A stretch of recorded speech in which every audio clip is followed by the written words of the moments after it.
السلام عليكم ورحمة الله، مرحبا بكم على قناة حواء ديزا تيفي. اليوم جبت لكم مسمنة سريعة تزيدك في الوزن من 6 كيلو حتى ل 7 كيلو في الشهر. هذه المسمنة من أقوى المسمنات اللي عملتها في قناتي أو في المحتوى تاعي.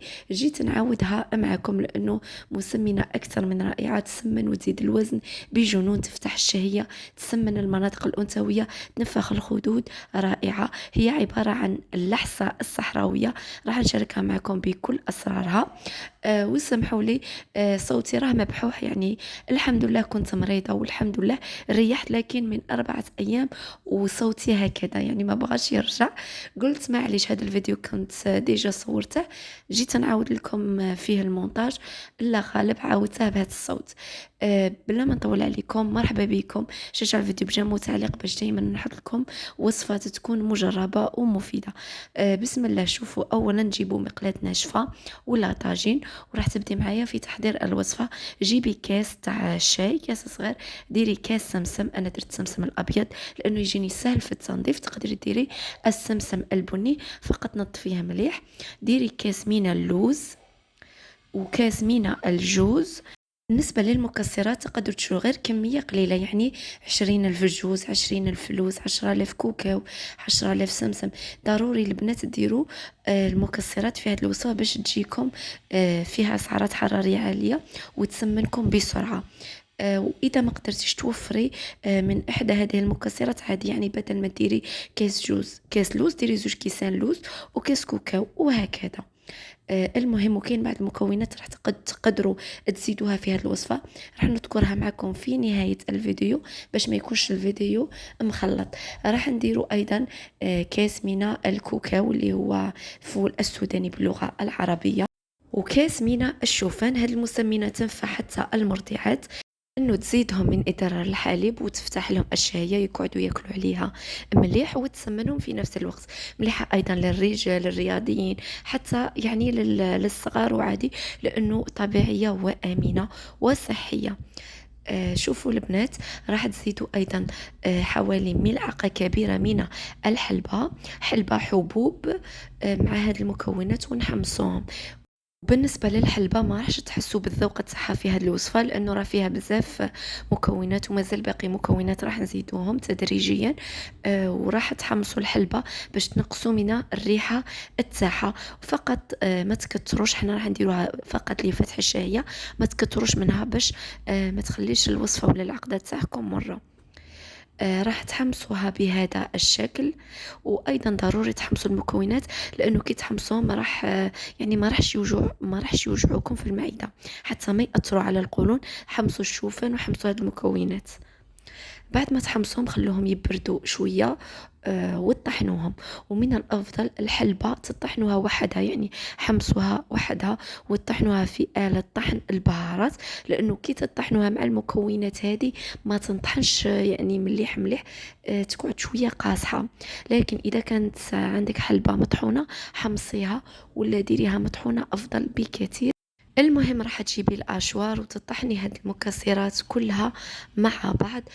كيما على بالكم البنات، كاين بعض المسمنات يتباعوا بسعر خيالي، يعني غاليين بزاف، وفيهم تقريبا ادويه اللي تنفخكم، يعني تعطيكم نتيجه لكن نتيجه مؤقته. اما هذه يعني عقده ولا مسمنه تصنعيها وحدك في الدار، نقيه، مكوناتها طبيعيه، تعرفي واش خلطتي فيها، يعني غير ديروها. بالعكس، هاد الوصفه سبق وجربتها وبزاف نفعتهم، سمنتهم وفتحت الشهيه هايله.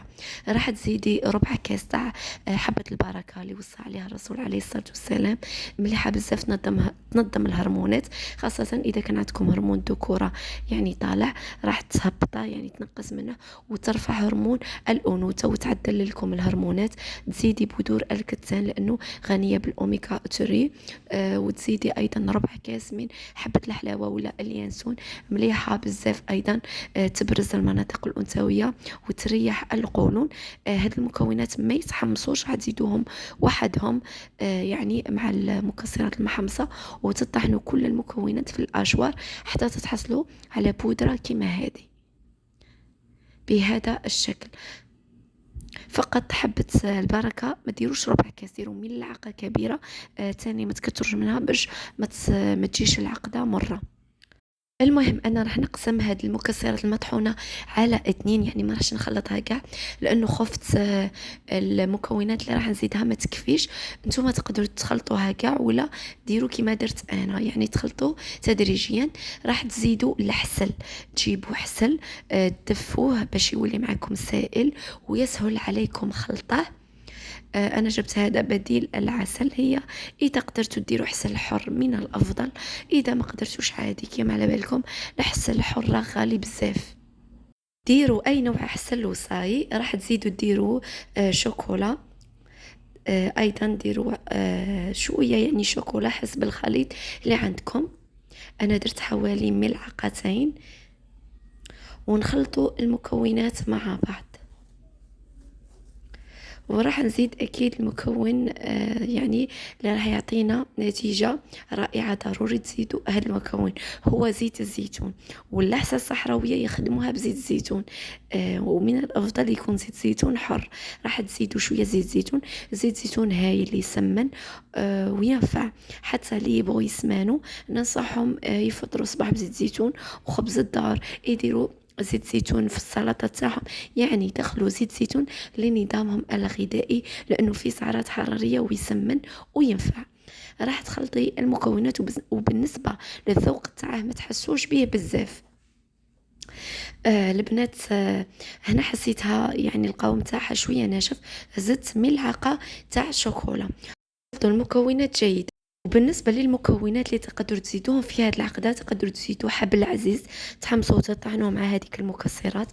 تقدروا تزيدوا بذور الأكبي أيضا تحمصوهم وتطحنوهم. تقدروا تزيدوا البشنة اللي هي الانجبار. فول الصويا، فول الصويا ما تكتروش منه لأنه مليح يسمن المناطق الأنثوية، لكن عنده آثار جانبية.